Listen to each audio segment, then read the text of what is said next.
So, good afternoon, everybody. Welcome to today's NCCAV seminar series. Today, I do have the pleasure to have Dr. Matthew Palm as the speaker for today's talk. Today's talk is about CAVs and nighttime mobility towards equitable transportation systems along lines of gender, age, and work shift. About Dr. Palm is he's an assistant professor and CITES Purdue Fellow in City and Regional Planning at University of North Carolina, Chapel Hill. His research focuses on the social and quality of life impacts of transportation investments, the equity of transportation system benefits and burdens, and nighttime transportation. Matthew is the academic lead of the innovative pilots and policies working at the working group of Mobilizing Justice, a research partnership committed to advancing transportation equity in Canada. He has published past research on affordable housing and transportation topics in the USA, Canada, and Australia. With that, I would like to invite Dr. Palm to join us for this talk. Thank you.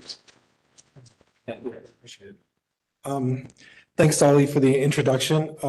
It's really exciting to be here. I was a PhD student once. It's longer ago than it feels, and I know Friday afternoon, maybe you'd rather be a happy hour. So thanks for being here. I hope this is an interesting talk, and you get something out of it.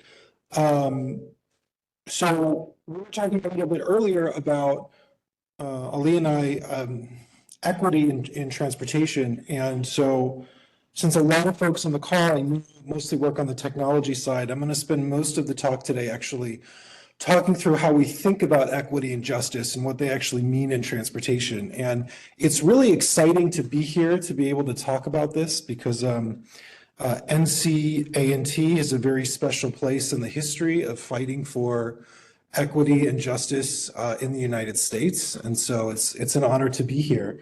And I'm excited to jump into it. So I'm going to start by talking about how a lot of planners and social scientists think about justice and transportation.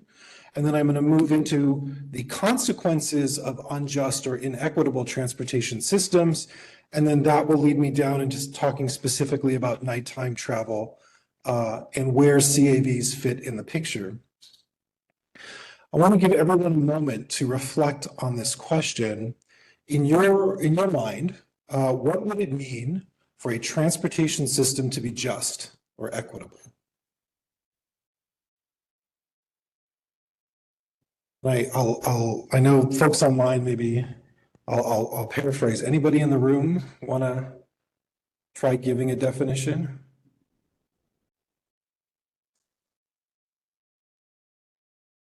There's no right or wrong answer. It's a normative question.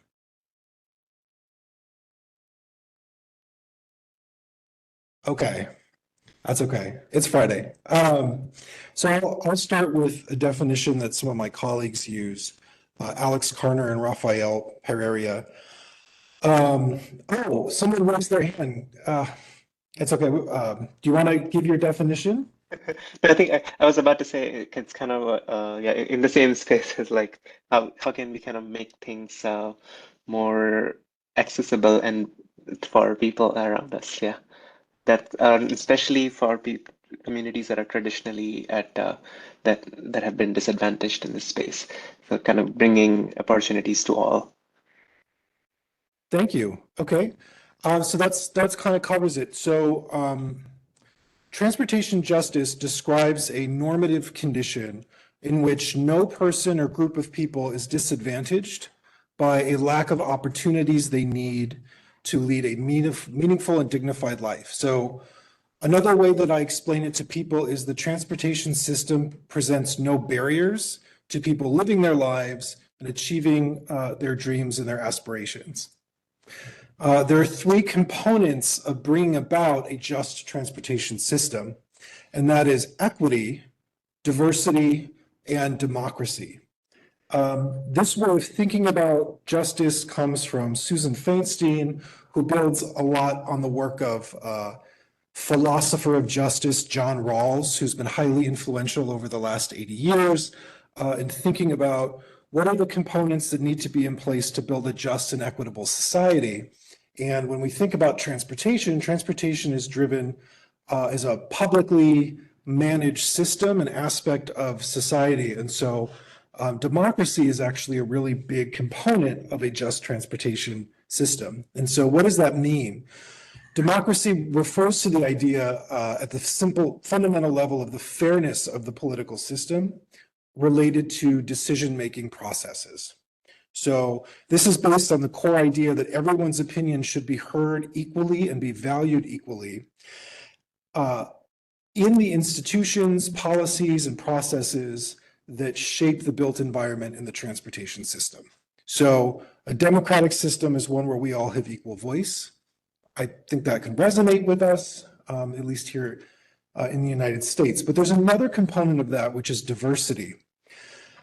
This is a recognition that not everyone's needs are the same, that not everyone's ability to participate in the democratic process is the same, and that we need to explicitly promote and recognize different voices and people from different walks of life and address any imbalances in the power structures that might prevent people from participating. So, you know, for example, I'm going to pick on Durham here for a minute, but they were doing a survey, an online survey of planning to do a road diet, so shrinking 4 lanes down to 2. And they did a survey and they found that people were pretty supportive of it, but they only advertised the survey online. So who might be left out if you only advertise your survey online? Without internet services. People without internet, exactly. Now, after COVID, that number's gone down quite a bit, but that's still there. So how are we thinking about engaging people from every walk of life in our transportation planning process? And then the final piece of justice is equity, or what we would call distributed justice. And this refers to the fairness of the distribution of the benefits and the burdens. I see a comment in the chat, older adults, excellent point.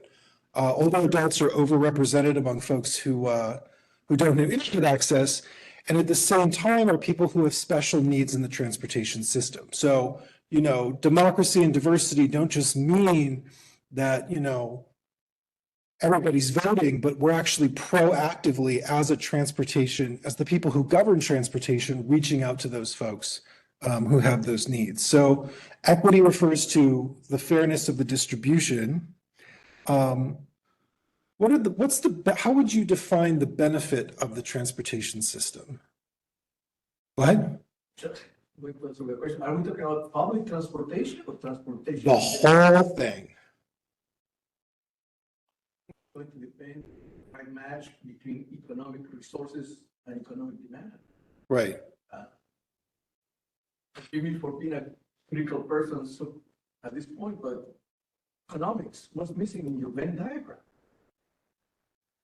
Well, so when you say economics, you mean like Economic activity is going to determine what are the points A and B for transportation.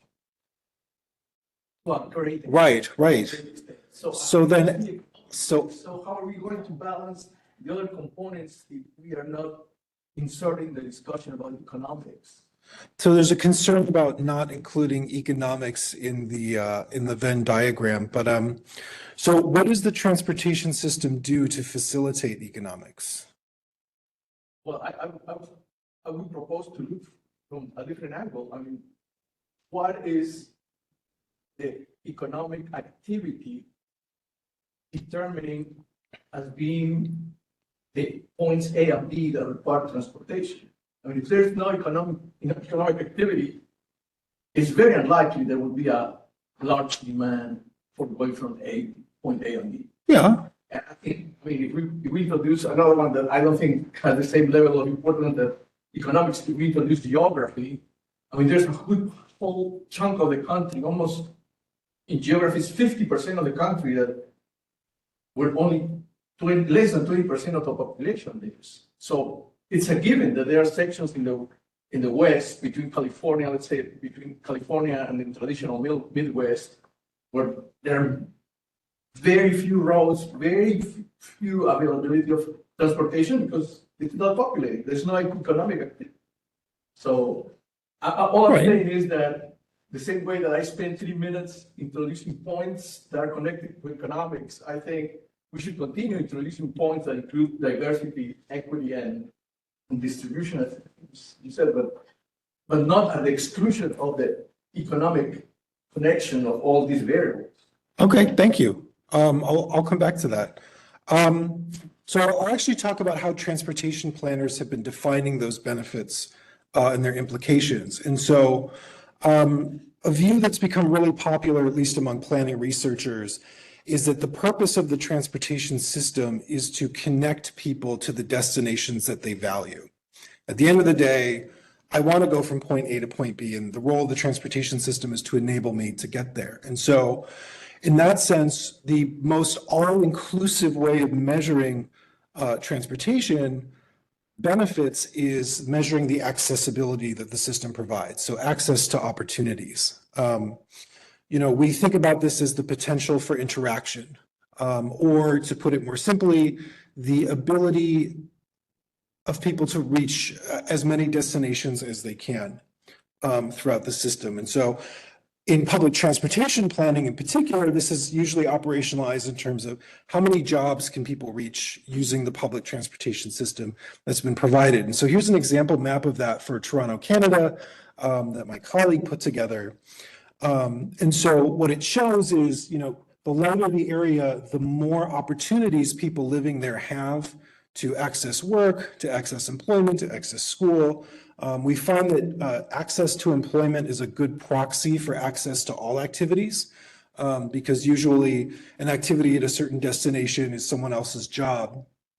And so the question then becomes, why access? And one of the arguments that several transportation planners have made is that participating in daily life, participating in the economy, participating in society, a prerequisite of that is having access to those things. So being able to get to work, being able to get to the market.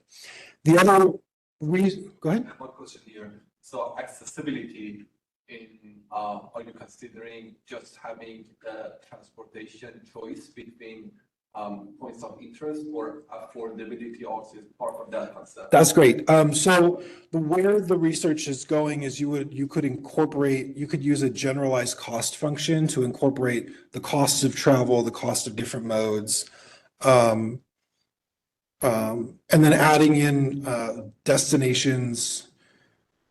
You could apply a gravity model to then further weight destinations by how far they're going. So there's all kinds of different pieces that can be layered onto it. Another way of thinking about accessibility is using the log sum in your mode choice model, which sort of gives you a sense of the overall utility that we're providing people based on the total set of options that they have. Does that answer? Okay. And so, individuals cannot purchase access necessarily. We can purchase cars, we can purchase bikes. Hopefully we'll all purchase automated vehicles someday that can get us more access, but access itself is a result of the availability of all of the infrastructure and all the places they connect to. And so the third argument for access is that it encompasses the potential range of activities that people can do. So for a long time, in research, we looked at disparities in how much people traveled as a major indicator of equity.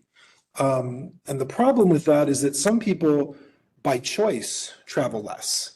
Whereas when we look at the benefits of the transportation system through the lens of access, we're looking at the total amount of opportunities that we're able to give people. Transportation access is associated with many outcomes. People with better transportation access are more likely to vote. They are more likely to access healthier food if we have better access to healthier food. People with better transportation access to educational opportunities have a greater degree of school choice, are more likely to participate in after-school activities. People with better access to their universities engage in more on-campus participation in activities. Access to healthcare is strongly predictive of utilization of healthcare, admittedly for people who don't own cars, where that can make a big difference. And accessibility is associated with social capital. So those of us with greater access to a broader range of places also tend to have larger and deeper social networks. And finally, most interestingly, there's a pretty strong relationship within urban areas of having greater access to employment and your future employment earnings. Really interesting study that takes advantage of the panel study of income dynamics, the PSID, which is a panel of families over about 60 years, suggests that when we zoom in among low-income households with better access to employment, they can reach more jobs in 30 minutes, will in the future have better income than low-income households with worse access. And so we think about, in reality, we don't have a perfectly equitable system where everyone has equal access to everything. And in some ways that's impossible because of the geography of our cities. So one of the things that researchers have looked at is what is the consequence when we fail to deliver a just or equitable level of access? And it varies from person to person. And of course, in the US, people can sort of make up for a lack of access by getting a car, getting a better car, getting more cars. But for people who can't afford cars or people who can't drive, not having good access to destinations puts them at risk of what we call transportation-related social exclusion. And I'll give some examples from the research of what transport-related social exclusion looks like. There was a survey of people with disabilities in New Jersey that was run through their center for their employment centers to connect people with disabilities to jobs. And they did a survey and they found that about a quarter of people in that state with disabilities using these services had left a job because they did not have reliable transportation to it. 1 in 20 older adults in the rural area of the Midwest reported that they missed a routine health checkup. So they missed a planned doctor's appointment because they had transportation issues getting there.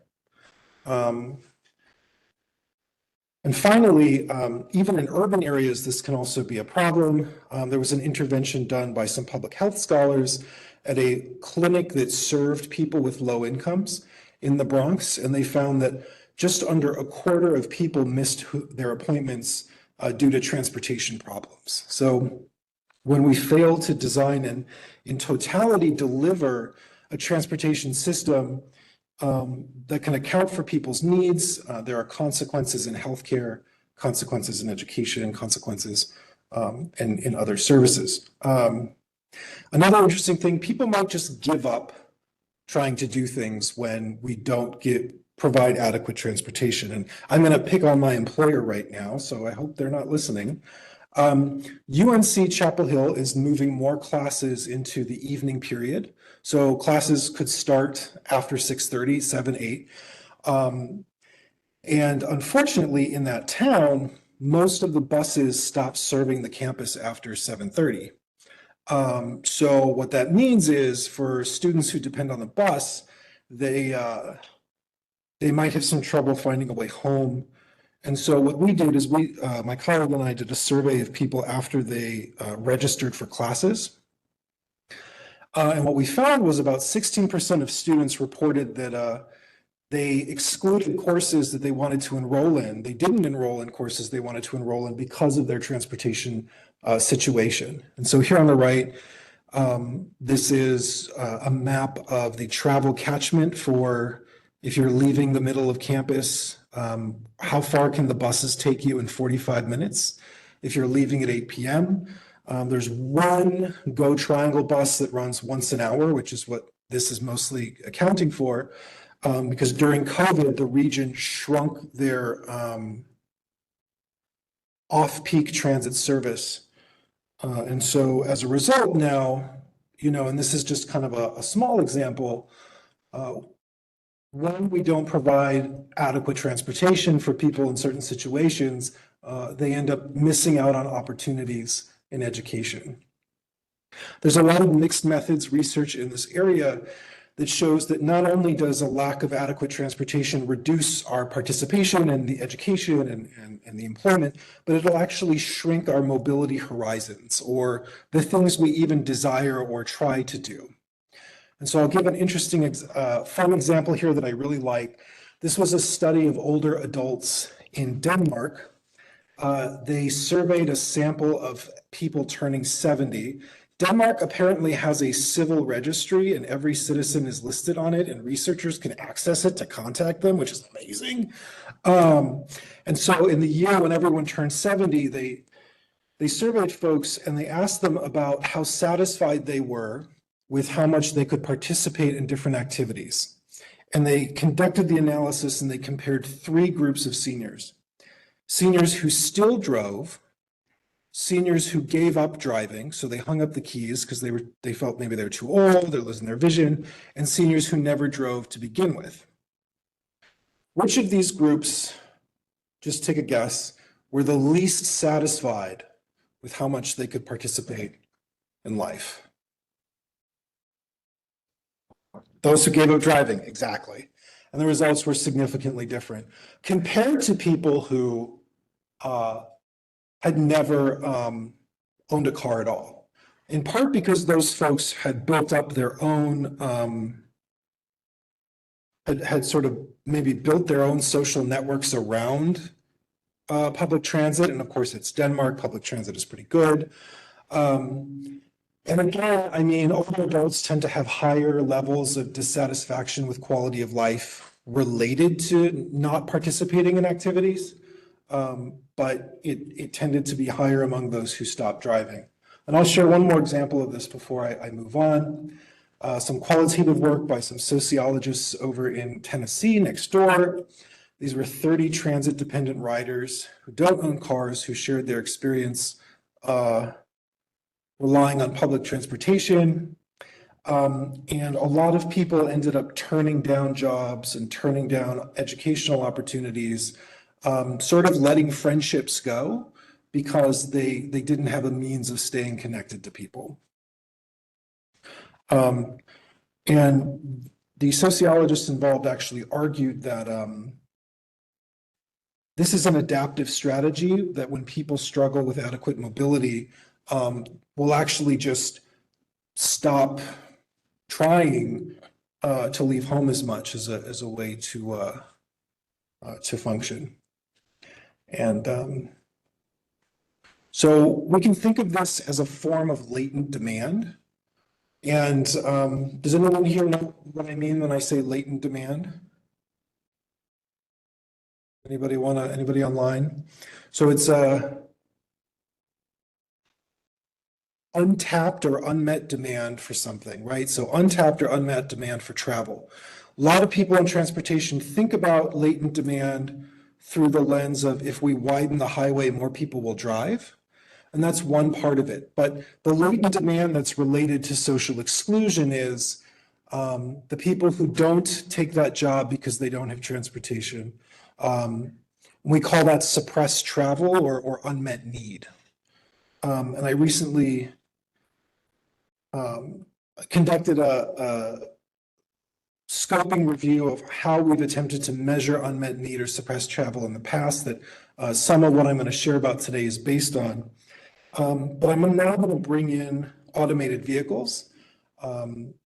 Planners tend to be pretty suspicious of automated vehicles, but I'm really excited about them. So this is my coming out as being pro-EV. And I would ask the question, what if CAVs allowed people without cars who experience this unmet need and who experience this suppressed travel to travel as much as other people? There isn't a lot of research on this. But there's a little bit of back of the envelope analysis that was done by some folks back in 2017 using the National Household Travel Survey. And they said, what happened if these populations could simply use CAVs to catch up, so to speak, and drive as often as everyone else? And what they found is that it would dramatically increase travel, even if we just limit the analysis to seniors. So they conducted an economic wedge analysis, and they looked at three segments or wedges of travelers, and they found that older adults would engage in significant more trips, as well as folks with medical conditions. Did you have a question? Okay. And that this could amount to up to 40% more traveling by these populations. So this will bring me to sort of my own research, which is focused on nighttime travel. This is an area where CAVs could be particularly beneficial from an equity perspective. So that travel suppression, that unmet need for travel is much higher at night than it is in the daytime for a couple of reasons. And the first relates to safety. I'll share a study from recent colleagues out of China. It was comparing men and women's travel behavior at night and fear of travel at night. And there's a lot on this slide. I didn't make these, but what this sort of shows is that women tended to have much higher levels of self-reported fear of traveling at night. They had much higher levels of fear of using the transit system and of using underpasses and side streets. And that actually translated into less travel at night. So they actually asked people, have you traveled after dark in the last 30 days? And what they found was that there was a moderately sized difference between women and men. Basically, women travel a lot less at night for safety reasons. And that women also come home earlier when they travel at night. And the reason for this has to do with lack of safety in our existing transportation and mobility systems. So another study that we covered in our review was a telephone-based survey of women in Austria. They asked women if at night they avoid using certain destinations or traveling on certain routes, and found that most women do so, about half of women do. But if we ask about women who have maybe experienced some degree of violence in the past while on the street or using public transportation, about 2/3 as a result will permanently travel less at night. So there's a lot of challenges and barriers to an equitable mobility system. We might say, well, we've solved that problem with taxis, and we've solved that problem with ride hailing. And, unfortunately, that isn't always the case. There are many incidents of, not many, but there are incidents of safety concerns around taxi drivers in certain cities. And so I'm pointing this out to suggest that one of the areas where CAVs could really help is in addressing some of these barriers and these inequities. But I'll talk about one more thing before moving on to that. And this is a very recent study of the American Automobile Foundation's longitudinal research on aging drivers data. What they found was that 58% of older adults avoid driving at night, and that a lot of people will plan their lives around not traveling at night for safety reasons. And in fact, this is a leading indicator that somebody is starting to give up driving. The first thing they're going to give up is driving at night. They'll actually do that long before they give up driving on the highway. People feel safer driving on the highway in the daytime than at night on any roads. And men will often give up driving later than women.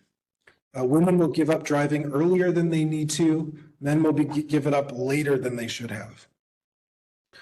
And so a lot of people's travel is very limited at night along the lines of age and along lines of gender. And so the question is, well, can CAVs help address these barriers? And there actually is a little bit of research that's starting to come out to suggest that, yes, that is the case. So I'm sure you're all familiar with the AV taxi pilot that happened in San Francisco. Before it was launched more broadly, they piloted it with USF students who were given early access to cruises overnight services. And from 11 p.m. to 5 a.m., folks could use the vehicles. And they did some surveys and interviews of those students. And one of the things that they found was that the students found this a much better alternative to other modes of travel for traveling at night. The top reason was that it was cheaper and more reliable, but after that was safety. And so there's a real potential for, if well-designed CAV systems, to help start to address some of these nighttime barriers around safety and around the inability of folks to drive. Something else that's interesting is they actually found that the nighttime AVs did generate some degree of latent travel. So people did travel more than they would have had the AVs not been available, but it was only about 23% of trips. Most of the trips were switching from other modes. And so for me as a researcher interested in equity and in a transportation system living in a world where transportation is not a barrier to people's travel, what this tells me is that the CAVs helped us move towards that direction by eliminating some barriers that people have. Now, if this had been my study, I would have followed up and said, well, why? Why are you making this new trip you couldn't have made before? What were the barriers in the way? Another area where CAVs are very promising that is not received as much attention, at least in the academic research, is supporting shift workers. I do a lot of research on people working second and third shift. And this is a population that is far more likely to get into vehicle accidents, particularly people working the third shift. They tend to get off the shift and drive home at the natural low in our circadian rhythms. We all have an internal clock and are thus most likely to be at risk for accidents. Shift workers are at higher risk of higher rates of depression and health problems as a result of all of this. And so CAVs, as giving these workers an opportunity to sleep on the way home, could make a big difference in people's health. And so that's something that I'm interested in. And this is important from a broader social justice perspective, because in the United States, shift workers are more likely to be immigrants, people of color, as well as people who tend to be on lower incomes. And that is in part because of the nature of nighttime jobs in this economy. And again, this is important, of course, because the greatest increase in pedestrian deaths that we're seeing in the US is taking place tonight. And at least some of my colleagues suggest that this is the reason why. So how to tie all of this together and wrap it all up. Transportation justice, again, as a goal, would be a future in which the transportation system itself does not present as a barrier to people's participation in society and participation in life. And I think what my review of the literature sort of argues is that, CAV deployments can certainly improve access and remove barriers for people with the greatest mobility challenges, and that in that way, CAVs can be a part of achieving transportation justice by helping remove these barriers. And that importantly, we need to document the positive spillover benefits that can bring to education, to employment, to healthcare. Missed appointments for healthcare cost billions of dollars in this country to the Medicare system. And, in particular, the barriers facing nighttime travelers along lines of gender, for older adults and for shift workers could also be better supported through automation. But, at the same time, we won't really know the full beneficial effects of the technology until we see what happens when people realize that their mobility horizons have expanded. We don't know what could happen if a 12-year-old could order a cruise car. We don't know where they're going to go or what they're going to want to do. And we don't simply know how much people could make the most of the technology until it's here. And so I guess I just want to close by emphasizing the importance of inclusivity in the design and implementation of policies and technologies. And so something that we often ask, and that one of my role models, Veronica Davis, who wrote this lovely book called Inclusive Transportation, she's a pracademic, says, is asking us to consider who's at the table when we're making policy decisions about how the technology is being deployed in the society. Are people with disabilities in the room having the conversations? Are older adults? Are women? So that all of these different needs are being considered as we start to make this reality. And one final point I'll make is, and this is a bit of a shameless pitch because this is kind of a lot of what I do, is can we make the case for government support of affordable and accessible CAV fleets when that time comes? Can we design pilots and trials where we take an identified mobility problem and we see if CAVs can help remove it? Can we find a population that has a lot of unmet need and test what happens when we give those folks access to these vehicles? And then can we document what are the benefits to health, to well-being? Because I think if we don't tell that part of the story, it's going to be harder for us to create that reality where those full benefits can be available to broader society. I got a couple of papers that are kind of, was riffing on here earlier in the talk. Thank you for this opportunity. And yeah, I guess we'll open up for discussion.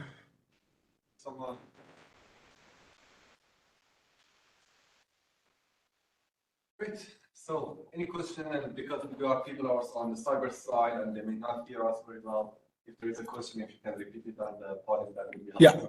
So any question here?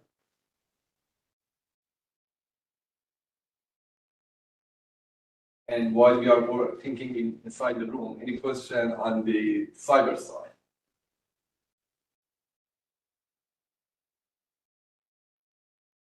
Okay.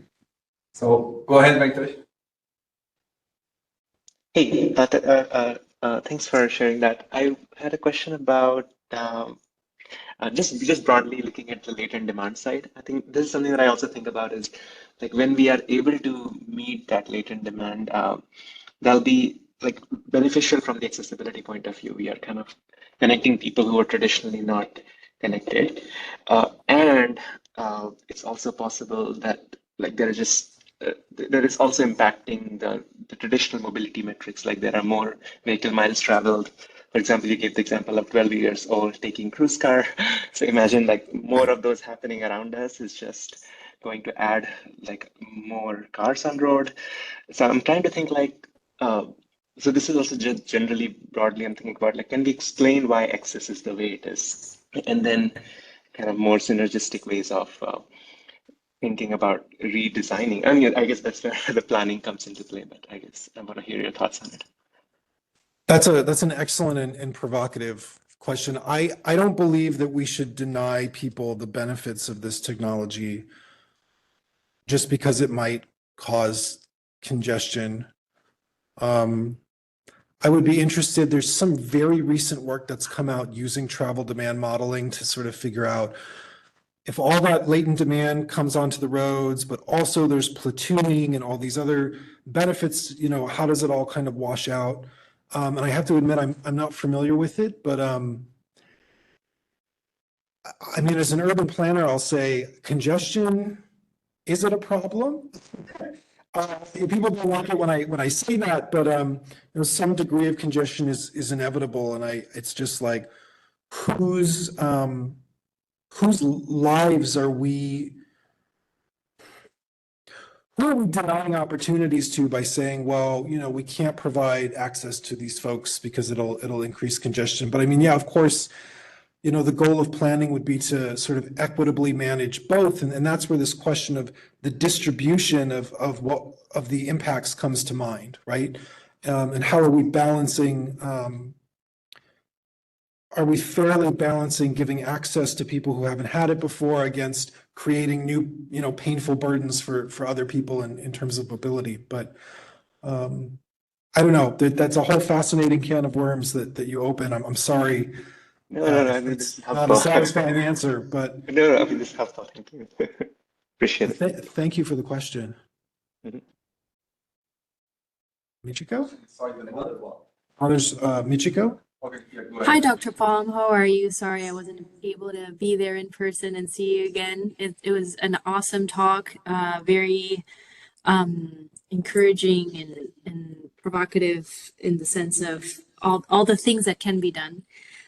My question for you would be, could you share with us what you think is the impact of all the railroad removals, given that railroads usually provide more accessibility, or to me, they represent an opportunity to provide accessibility. Well, I mean, yeah, public transportation does provide a huge amount of access to households without cars. Question that I have is if there's a shared CAV fleet managed by a city, isn't that just public transportation? Like, when is it public transport? You know what I mean? Like, it's an interesting question. And so I think there's really exciting opportunities for CAVs to work, to become a part of the transit system in a way that sort of maximizes benefits across the board for people, which I think is what's happening here. And so that's very exciting. And I'm very grateful that I got to ride in the vehicles, and I'm excited to see what we learn from those efforts. And, you know, your question reminds me of something that Matt Burke at Queensland University of Technology once told me, which is the big secret about automation is that transit is going to be automated long before private vehicles are. And he's of the opinion that that's probably how it's going to come. And of course, that's already starting to happen in a lot of, at least with rail, and perhaps at some point soon with buses. Well, soon in the longer time horizon. But if that creates opportunities to run buses longer, to provide more off-peak service for people, that's going to be extremely beneficial for many people who need that mobility. Thanks for the question.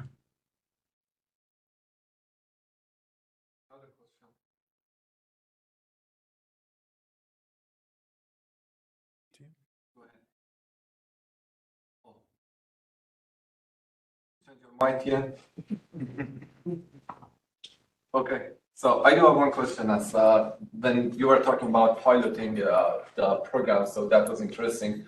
There was a meeting with several state and city people that we were talking about what can be done to until we do have the technologies, let's say AVs, what can be done, and almost in everybody was echoing piloting, and Right. that's for education purpose, public awareness, but also to understand problems and challenges through the piloting and so on. So that was interesting to see that also here was mentioning here, but that it comes with quite significant costs Right. of piloting. But what is your opinion on having piloting specifically toward the researching not only the, let's say, problems or let's say logistics planning aspects, but also toward the equity aspects, the impact on equity. And one of the slides that you are already mentioning about accessibility being increased in San Francisco and those sort of things. Right. But are you aware of any other pilot program that have been exploring experimentally the impact of CAVs on improving accessibility or the, let's say, equity anyway? Any of these? I'm not as familiar with it or of any other pilots, but I hope that there will be more. I mean, you know, if we're running experimentally a pilot in an underserved community, you know, we need to talk to people, you know, what problems are we solving? Did we introduce any new problems? And work out those kinks now so that when the technology does become widespread, there's a maximum benefit, you know, from an equity perspective, I think is really important. And definitely worth doing. So one other question that is being raised often is that the technology is expensive, but that's not a valid, always true sort of fact. So it depends on whether it is now. Yes, it is expensive, but in the future would be different the story. What do you think the role of the city, state, or whoever that is managing the public transportation system in terms of providing a sort of subsidized rate or sort of supporting the earliest stage of technology before we get to the point that it becomes equitable? Oh, I don't know. I don't know about like asking public transit agencies. They're so cash strapped as it is. But I do think the federal government should be stepping in to finance affordable and accessible pilots and programs to help speed that along. Because yes, at some point, automation is going to become a bigger part of the public transit system. But public transit in the US just doesn't turn a profit. So really, when we say we're going to ask the agencies to help pay for it, what we're really saying is we're going to ask state and federal government to sort of step up and lead the way. But I think that's fair. State and federal government spent 80 years doing nothing but building highways. I shouldn't say doing 90% building highways. So to ask that for the next 80 years, that funding goes into these new alternatives and technologies so that we can have a more equitable and sustainable future is a fair ask. Yep. Yeah. Yes. If you could make some comments about, for example, stretching the analogy of all the information and all the studies about night transportation and the possibility of using it for rural transportation. Right. For example, the frequency of trips, the lowering in economic activity that you may see. I mean, how much can we move from, how can we learn from night transit that may be common or applicable to rural transit or rural transportation? I think my understanding is that there is a limited literature on rural transportation. Yeah. Among other reasons, because each rural community has factors that cannot be consistently measured Right. to come to a conclusion. So I would like to hear your opinion on that. But at the same time, in that analogy, there will be at least one little contradiction, and that would be the issue of safety. Because in a rural community, I would question how much safety would be an issue to distinguish rural from urban. In an urban setting, because of the things that happen in metropolis, you can understand the safety, the fear, or the concern. I think that would be, for example, one contradiction, because that not necessarily would happen in a rural area with transportation at night. But anyway, what would you? So the first thing that comes to mind with rural transportation is like a lot of our rural communities are aging, right? Like young people have left and it's just a lot of older adults. So there's a lot of unmet need. There's a greater amount of unmet need among older adults. And the transit systems can't hire drivers because there's no young people around. They've all moved to the city. So I really think the rural area is an opportunity where CAVs could make a huge difference. And I actually, and the equity angle there is so much so about rural communities aging in place, needing that support. I mean, there is a bit of a literature in the social services literature on just like, how do we help give transportation access to healthcare in rural places? You could easily see one place where CAVs could really help the society is in rural transportation to healthcare, because it's a huge barrier. And the federal government recently made some big changes to how it funds non-emergency medical transportation. And I have to admit, I'm not super familiar with that literature, but we know that is where the biggest unmet need is in rural areas. So, and I will acknowledge that's sort of a bigger issue than some of what I was talking about. Good question. Go ahead. So do you think determining a direct way to monetize value would be the government to push more on alternative modes of transportation? Yeah, and at least with conventional transit, there has been some work to think about if we know that providing this service is helping people do more and go more places, how do you build that into the cost benefit model? Janet Stanley at the University of Sydney has done some interesting work on that, but it's definitely an area for further research and actually a really interesting thing to think about for CAVs as well. Yeah. Okay, is there any time window, say, one is what you think about the use of AI to motivate those disadvantaged group and use? Oh, so how we define the night is a tricky question. A lot of researchers, when we look at overnight travel, it's like 30 minutes after sunset, sometimes an hour after sunset to an hour before sunrise, as sort of the window. And then transit agencies sometimes cut up their nighttime service between early evening, when they get a lot of folks who are doing social trips, after school activities, versus the late night, which is usually shift workers and partiers. And those tend to be how we classify travel at night. And I'm sorry, I couldn't fully hear the second question. The use of AI to model the activities of those disadvantaged groups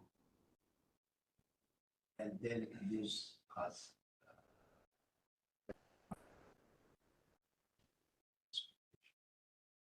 Using AI to, the disadvantaged group, the activity of the disadvantaged. oh, The patterns of the advanced groups to be to accommodate the night time, is it the question? Yes. that's a real, I mean, we were talking about this, like it all depends on who are we collecting the data? Who's included in the data, right? This is outside of my area of expertise, but my understanding is there's this whole question of algorithmic equity, which is the algorithm is designed to serve whoever it's trained on, right? So we would need to collect that data. And that would be an important component of making more equitable automated systems. Was there a hand up online? Hi. I think I just was also curious about the whole tradable credits thing. I think the cost issue came up earlier, affordability. So I mean, there has been some discussion around like giving mobility credits, giving discounts, giving like one free ride, on at least on express lane systems that I have studied.